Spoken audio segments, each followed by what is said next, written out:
one.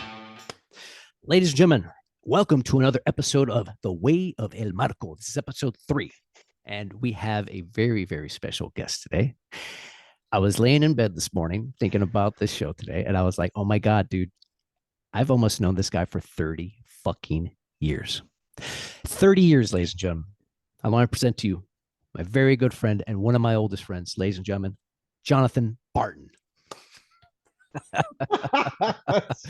Oh, wow. shit, dude. 30 years. That's no joke, man.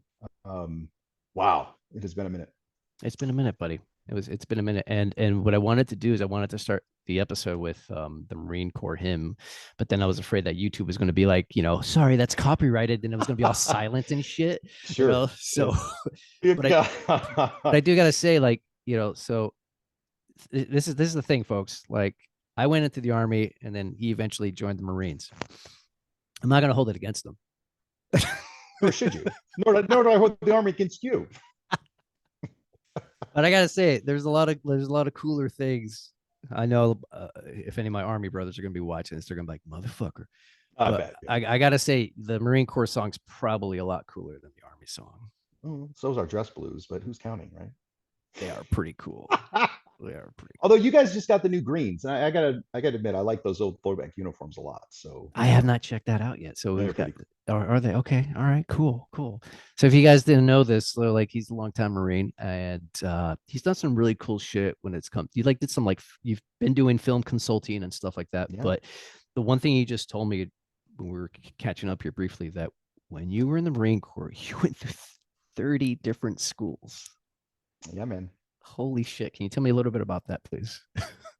Oh, well, I was good at my job. And I remember conversations you and I had had before you'd gone in the Army about, we all had different influences, people that we had known that had been in the military, and they gave us all different advice and stuff. And I remember you telling me a story one time about how you volunteered for something and it worked out pretty well. And I remember my other friend, Renzo, who'd gone to the Marine Corps, he said, don't volunteer for anything. I'm like, well, come on, which is it? And true to fact, and sometimes in the Marine Corps, if you volunteer for something, you wished you hadn't. But I had made a really good friend early on, a captain, and he asked me, one day, he said, look, I need volunteers. No one raised their hand. I shot my hand up and I said, yeah, what do I got to lose? And he sent me to a school. It was a test to see if anyone was paying attention. And so I get to the school and I graduated, or, these military schools, how they do it. They're not long, sometime anywhere between a week and 6 weeks. And they're graded exercises. And when I left that school certified, I was number 1 in my class. And Nice. when you do something like that, the Marine Corps, the military in general, when you do well in a school, they see you as a good investment. And then they'll send you to another one if you have the time. It just so happened, I was in it for it was a 4-year period where there was just all these schools open. They had budgets, and if someone had the time, they could go. And I had all the time in the world. Wow. I just go into schools. So What was your MOS? I was an 0351. What the hell's an infantry. 0351? Yeah, right. The Army does their MOS is a little bit different. Yeah. So an 0351. So 03 is infantry. Oh, shit. Yeah, and then 51 is, in the old days, it was called anti-tank assault man. We were the guys like World War II that used to run the Bangalores up on the beach at D-Day, blow the trenches, and go assault the pillboxes. And we don't do that much anymore. My MOS got turned into what's called the assault man, which is the guy that goes up, or breacher, and he kicks the doors in. So I'm the guy Nice. that'd have a shotgun or C4, det linear charge, or something. And when we do room clearing, I would be the first guy up at the door. Beautiful. Send the big guy. Yeah. At least I got kick one in, man. I tell you, Marine Corps infantry is fantastic, but there were a lot of small guys. I'm like, small guys in the infantry. That's all right. Hey, man, I was Army infantry too. That's so funny. I said we were both infantry. That is fucking hilarious. Of course we were. Of course. Because we're hard as nails, man. Of course. Yeah. Now here's the funny thing about it, right? Here's the one thing. Tons of small dudes. And the one thing I remember during basic, during the marches, they fucking would put the tallest guys in the front. Yep. I'm like, really, dude? For every one of your strides are 2 of mine? And then they're like, oh, and here you go, little guy. You're going to be the saw gunner. Of course you were. Take that 18 pounds and like it. You're 100% right. In fact, when I was a sergeant, we still had to do the same thing, put the tall guys in the front. And like even on our 25-mile humps, I felt so bad because I'd run back to the rear of the column and I'd watch all the little guys running. Like, we're at a 3-mile pace up front. These guys are just constantly running. Of course, it makes you, harder, right? Um, but I'd come back there just to be like, okay, if they're going to run, I'm going to run. If they have to catch up, I have to catch up. And I'd never spent time in the back of the column. I was tall. I was always a squad leader. Of course, dude. Yeah. So I was always in the front thinking, what the fuck? Why can't these guys keep up? So, yeah. By the way, you sent me a letter. I did. Yeah, you can't possibly still remember that. So this fucking guy, right? So shit, I didn't know, man. That's fine. It was awesome. Oh, fuck. All right, tell the story. All right, so I'm in basic, and like Drill Sergeant Romero, his favorite word is the F word. Right. I'm gonna say it with the disclosure. All right. So his favorite word was he'd call everyone a faggot. Right? Okay. That's right. What back in the day, that's what it was. Sure. Back in the day, that's what it was. Hopefully this show doesn't get canceled because I said that word in that context. Probably not. And so I had a picture up of my brother on the wall locker. I had a picture of when, me and the guys on the wrestling team, and like at one point Romero, he's looking at the pictures and he's just like, who is that faggot? Your lover? He's pointing at my brother. I'm like, geez, dude. I was like, that's my brother. And he's like, okay. And then he's like, and who are those guys? Your other lovers? In the wrestling picture. And I was like all nervous. I was like, they're my wrestling mates. And I said mates, and he's all mates. So I bet. And then like weeks later, I get this letter from you, and there's like a condom in there, and then there's a picture of you topless and shit. And I'm just like, they're like, what's this condom for? You gonna fuck somebody here? Yeah.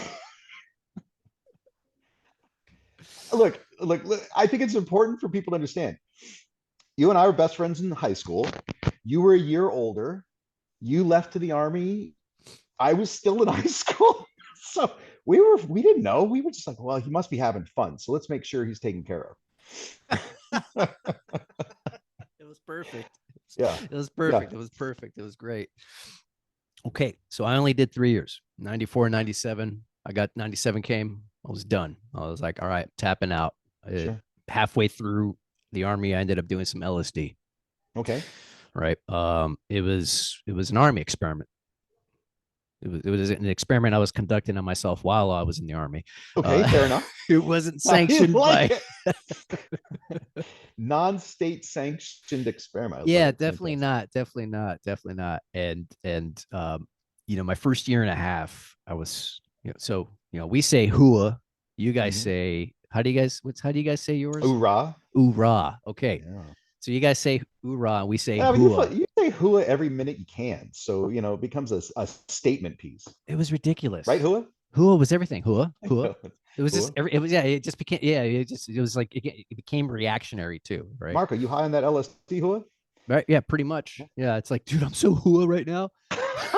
It's so true. Noun, adjective, verb. Yeah, hula's everything, right? Now, do you guys use your oorah the same way, or is it very not at all? Oh, yeah, different culture. It's actually, we use a more of a war cry, and it's pronounced ah. So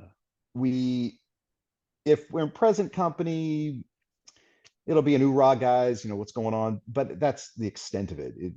It's more of a war cry these days. Gotcha. So, gotcha. Yeah. So part of that is because we did fucking Army. You guys, man, you're hula.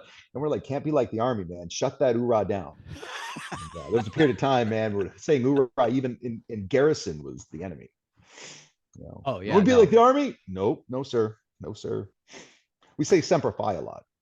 There you go. Yeah. See, we rarely use esprit de corps. That was kind of like we're actually no semper fi, but then no, that's on the Marine Corps logo. The Army logo has got "We'll defend this" on their little banner. We're not going to say that. It just sounds dumb to say all the time. You guys have this cool fucking Latin phrase. Semper Fidelis. And then you shorten it down to Semper Fi, and it's like, oh, that's cool. Yeah, yeah. Well, ultimately, I again, way before my time, they figured that shit out. We're like, nah, you know what? We're gonna have cool little phrase here. Having said that, it's interesting. Of course, I work in media now, Yeah. and two things that I'm really proud of that I've done in my career. One of the things, so from 2009 until 2018, my company was responsible for all of the content for USAA, the insurance company. So all the media that came out of there, I had a hand in. No shit. And then now we do the Navy Federal stuff. So every commercial, every pamphlet, everything has my people that I hired to actually be the talent, principal, extra, stand. I mean, you name it. I've created thousands of jobs to those two campaigns for a bunch of vets. But when we get into this idea of trademarking and copyrights, Mm-hmm. it's funny because in 2008, the Marine Corps had copywritten their logo, the Eagle, Globe, and Anchor. Up until then, it was public domain. And so the Marine Corps, they put their logo on everything, but so was everybody else. And all these vets leaving the military, they were putting the logo on everything and they were using it to make money. Marine Corps said, we're going to fix that, either curtail that or get a profit percentage of it, trademark their logo. Recently, I found the Marine Corps' website about trademarks and copyrights. They've got some 200 plus phrases and associations and stuff they've trademarked.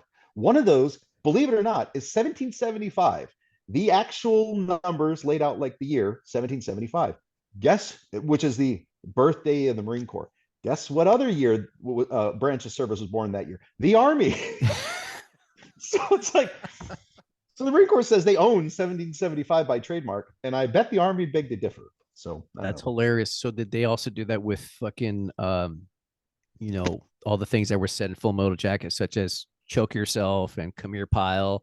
All of it. Any kind of phrasing they can get their hands on that's common Marine Corps phrasing, they try to do it, which is funny as hell. That is hilarious, dude. I'm like waiting for the court case that's like straight up copyright or trademark watering down because if you I'm also I went to business school, and so when you get into trademarks, there's this idea that yeah, you can trademark anything, but you can't really trademark common sayings. Mm-hmm, So mm-hmm. most recently, Mariah Carey was trying to trademark "A Queen of Christmas," and that actually went to court and she lost, because of her song and blah blah blah. But Sure, you sure. can't.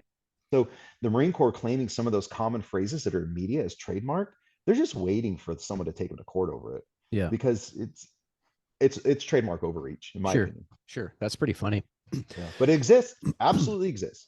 Oh, I believe it. So when you guys so you guys call it boot camp, right? Yeah, that's right. You So guys you call guys it were in basic. boot camp. Was like mandatory viewing to watch Full Metal Jacket and other Marine movies, or was that one a No, no because the Gunny got it in the end?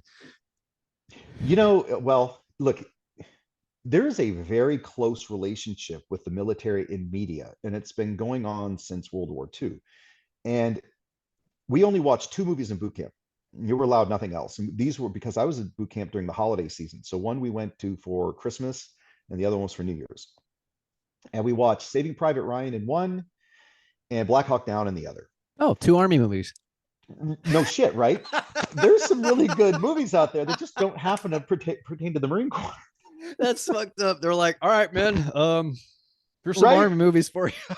And here's what else is crazy. After action report on these movies, my senior drill instructor turned it into a class on hand and arm signals at the very end of Saving Private Ryan was another one. And at the very end of Saving Private Ryan, when I can't remember the actor's name, he's up in the crow's nest, the tanks are coming, he's flashing all these hand and arm signals, and he's actually having a paragraph of communication with Tom Hanks down on the ground. We actually used that as a class on appropriate use of hand and arm signals. So it was life imitating art, which I thought That's was pretty awesome. crazy. I love that. I love it when that happens. Love it when that happens. Right? So, how long were you in? Let's see. So my official discharge was in 2010, but I did a contract extension for a year and 6 months. So technically, I did just under 12 years. 2012 was my last official year because I was thinking about going into the Army and flying Apaches. Oh So shit. so I was getting ready to go to flight school. I was at the recruiting office. I did a contract extension. Because my original contract was done in 2010.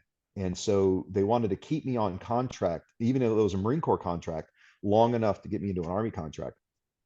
But then I got busy with another job. I had a movie. I had to go over to Morocco, and I missed my window.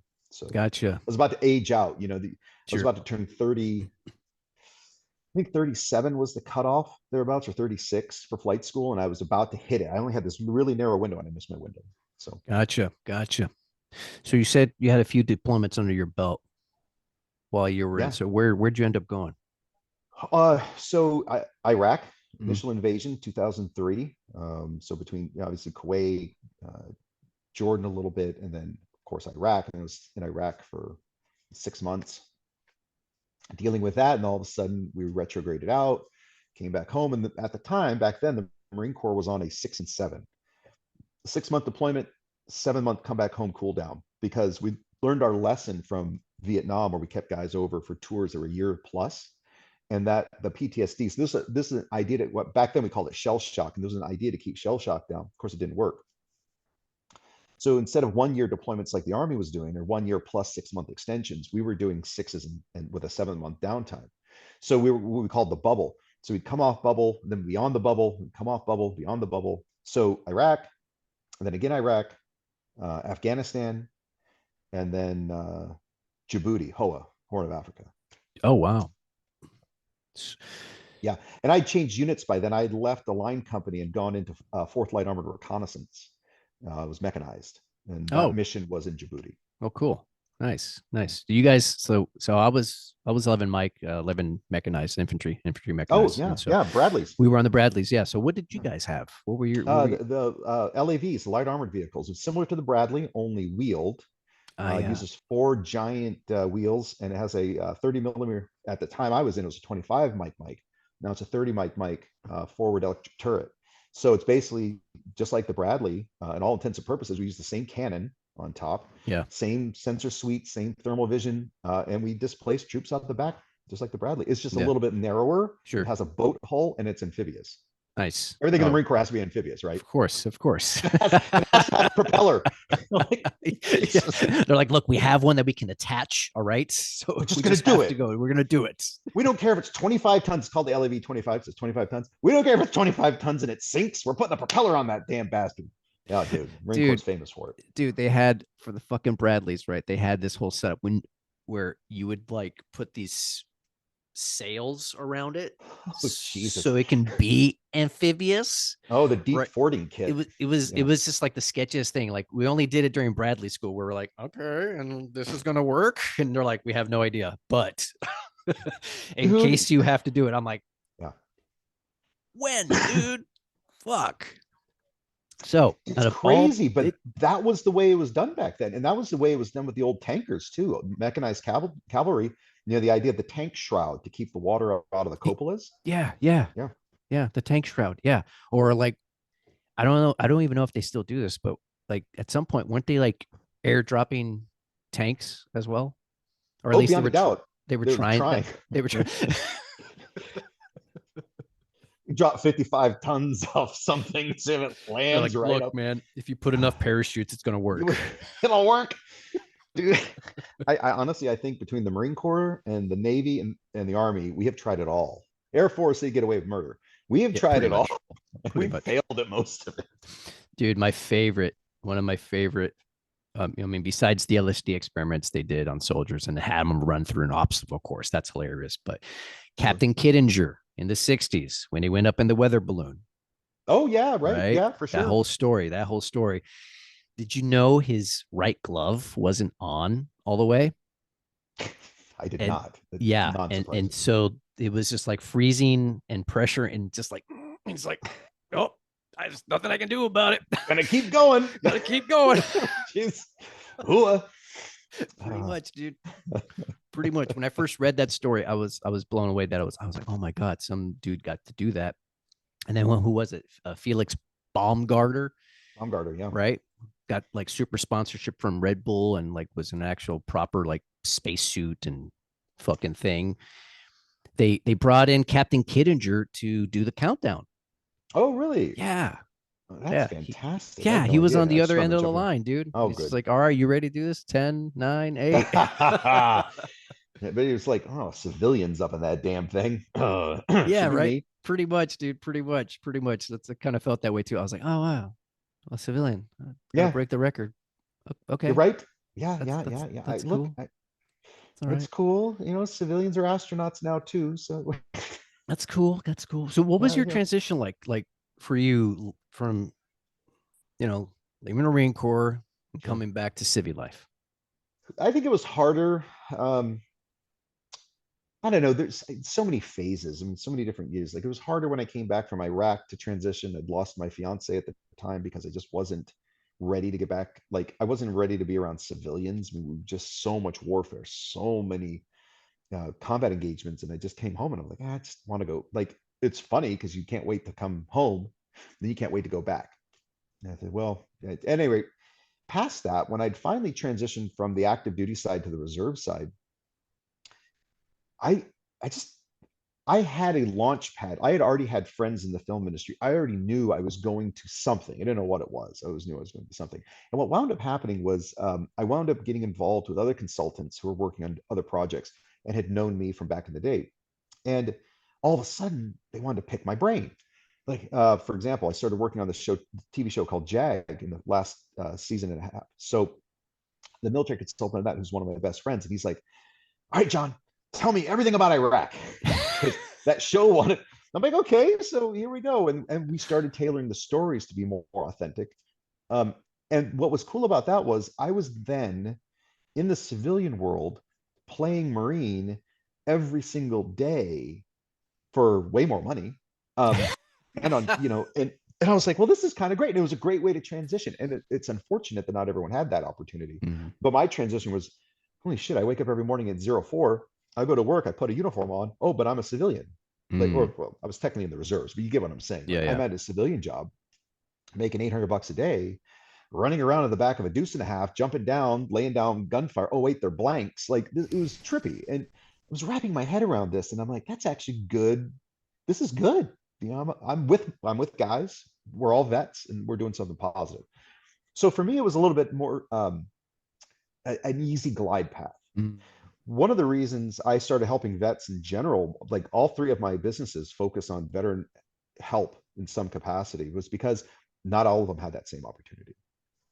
And I had a lot of guys that were having a hard time in the civilian world trying to figure it out. Coming back from a bubble and dealing with wife and kids and all this stuff that was just so different. And then also try to find a job, which was hard. And there was a period of time where everyone I knew was unemployed. And as a vet, I mean, we are so used to being in control, at least to a point. We're getting paid first in the 15th. We have, three hots. We've got a place to sleep. But that's given to us, but we're in control of our destiny. We're moving, we're matriculating through, we're getting up every morning, we're training our people, we're doing all this Yeah. stuff. You come in the civilian world and none of that. You have none of it. You have no control. You have no guaranteed pay. You have no guaranteed food. You have no guaranteed housing. And you have a family to support, generally speaking. And a lot of my brothers had a hard time with that. And so, of course, I've lost a lot of friends to suicide over the years, Yeah. and it's a waste, absolute complete waste. But that transition became such a dark hole for some of them that they didn't have anywhere else to turn. And flash, for the clock a bit, I think the VA and the military in general is taking more of a proactive stance on that, but it's still a broken system. We don't know Mm. how to take care of vets when they come home. Oh, I mean, you remember when you came home? I mean, it's still the same thing. It's like, what do you do? Where's your life? You're a different person. So how do you? yeah, man. I mean, my experience, I was peacetime, but I still had that edge to Yep. me where I was having to transition into civilian life after Yeah, being indoctrinated into warrior culture. that's right. I mean, straight up, it is straight up warrior culture, Absolutely. right? It is like people people crack me up where they there is a price to be paid for the lifestyle that we enjoy as Americans, Oh, beyond and a doubt. and that price is that spear tip and that front of our warrior culture that ensures that we can live our lives and conduct business the way we like to as Americans, like Absolutely. bottom fucking line, right? And when you transition out of that reality into this world, especially when you've seen a bunch of combat. That is a different ball game. And when you mentioned, like you mentioned, with the VA being a broken system, the VA is a fucking joke. And granted, they're getting a little bit better, but the way they've been and the Oh horror yeah, stories, like I have never heard one. I've never heard one good story of anyone I say, know. "Dude, the VA is I went to the VA and awesome." it was amazing. Yeah, I've never heard that. Right? I think the No, only time you're gonna hear that is once, say, for example, um, the Israeli army, they've been doing experiments with MDMA, ecstasy, with their sure, soldiers yeah, for PTSD, and it's been really fucking promising. absolutely.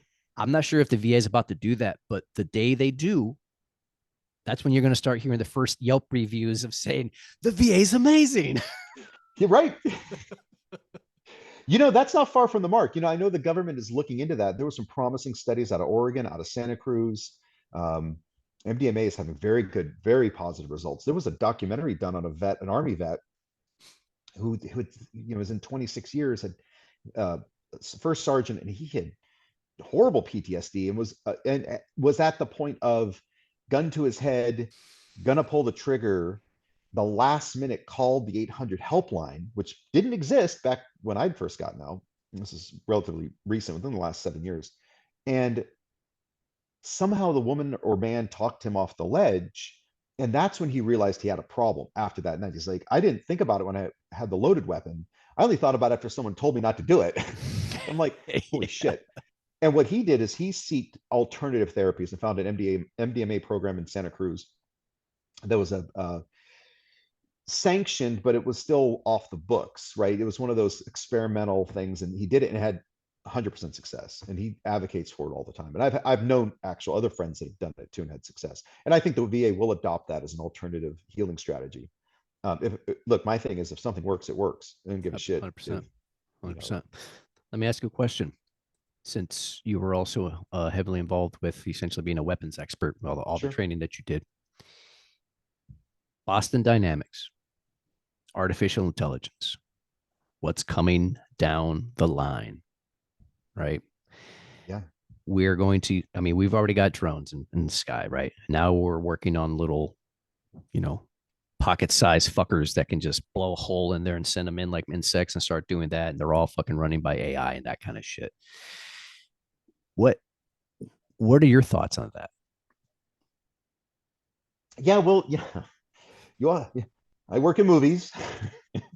We roundtable these things all the time. Um, I think that just like anything else, right? It's when you remove the human from the equation. So when the human's removed from the hardware, so a weapon is a weapon. A gun on the ground is safe. A gun on the ground that's picked up by somebody unsafe becomes an unsafe weapon that can kill and do harm. The gun picked up by the responsible person becomes a safe weapon in the hands of someone competent. When we start dealing with AI and we start dealing with software and computer programs that are running operations or elements that can cause people pain, harm, or death, we can't we have to have the meat in the hardware. We can't get to a point where we're reliant on technology to save us. The human has to be in the loop, good or bad, whether we're crazy, whether we're psychotic, or whether we're good humans. The human has to be in the technology loop. Okay. And the minute we start taking that away, thinking a machine's going to think better than us or make decisions better than us, that's certainly that. Then we start getting into the Terminator scenario.